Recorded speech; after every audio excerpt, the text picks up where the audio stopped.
Alors, la semaine dernière, la première semaine du carême, on parlait que c'est un temps de joie, de grande joie, le carême, parce que ça nous appelle à cultiver de l'éternel, au lieu de cultiver comme on fait trop souvent du matériel qui est éphémère, qui est très, très éphémère. Alors, de cultiver dans nos vies de l'éternel, de l'infini. Alors, voilà ce qui est intéressant.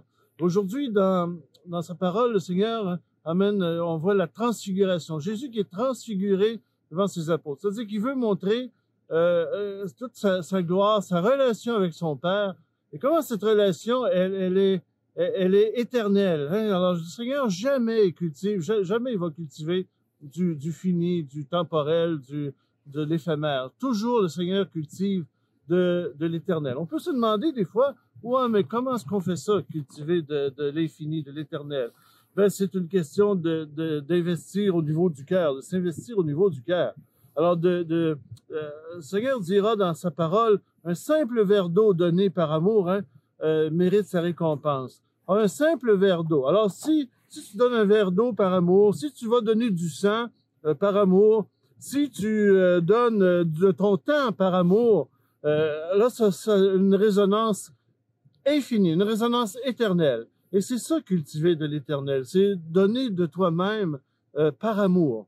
Alors souvent, nous, on pense que on est en manque d'amour, on est en manque de relation, puis on pense que on va plutôt porter à siphonner les autres, plutôt qu'à leur donner généreusement et par amour. François d'Assise avait compris ça. Il disait, c'est en donnant que l'on reçoit. Alors, cultiver de l'éternel, c'est le don de soi par amour. Donner des petites choses simples du quotidien, mais le faire avec amour pour ton frère, pour ta sœur. Et ça a une résonance éternelle dans le cœur de Dieu. Chaque petit geste d'amour a une résonance éternelle dans le cœur de Dieu. Et ça vient résonner aussi dans ton cœur, et ça met la joie, une grande joie dans ton cœur. Et il est là le secret de la vie, la vraie vie, la vie en abondance que le Seigneur nous propose. Alors, j'ai apporté ici un exemple. J'ai apporté deux verres, deux coupes. Deux belles coupes en cristal. Et quand tu donnes généreusement, avec amour, dans le quotidien simple de la vie, là, ce que ça fait dans le cœur de Dieu, ça fait une rencontre de...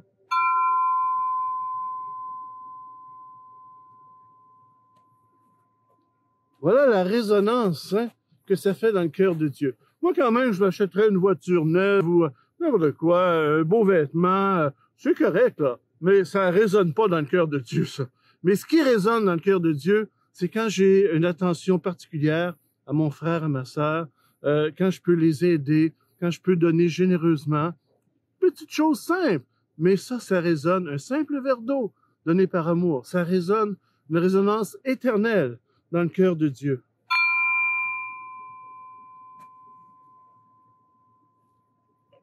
Et cette même résonance résonne aussi dans nos cœurs les uns avec les autres. Quand tu donnes comme ça, quand tu partages, quand tu pardonnes, quand tu donnes par-dessus tout, ça a toujours une résonance éternelle dans mon cœur, dans le cœur de Dieu. Alors voilà ce que le deuxième dimanche du carême, à quoi le Seigneur nous appelle. Et Saint François d'Assise est un bel exemple. Il s'est mis à cultiver, lui, de l'éternel, de l'infini, et il résonne encore, lui aussi, dans nos cœurs aujourd'hui. Alors, je vous souhaite une bon deuxième dimanche du carême, puis cultivons de l'infini, cultivons de l'éternel, laissons résonner nos cœurs à l'amour de Dieu. Bonne semaine.